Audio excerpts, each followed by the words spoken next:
किया हमने पूरा किया, जो कहा है वो करके दिखाएंगे हम।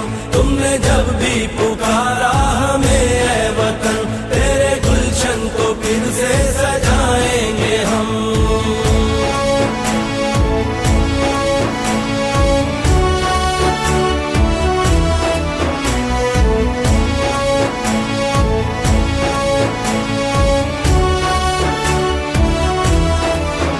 सबको खूबत मिले, सबको हुर्मत मिले, वोट जिसका भी हो उसको इज्जत मिले, अदलो इंसाफ भी सबको यकसा मिले,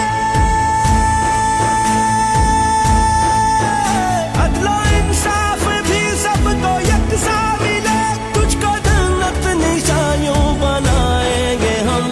अदलो अवाम का एतमाद आपको जीतना है और आज आपकी फाउंडेशन मैंने रख दी है।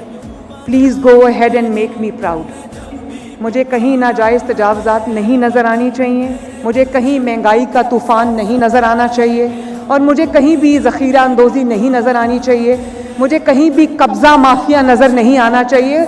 अल्लाह ताला करे कि पैरा जो हमारी खिदमत है अवाम की उसको चार चांद लगाए और हर मज़लूम की मदद तक पहुँचे और हर जालिम के गरेबान तक उसके हाथ पहुँचें।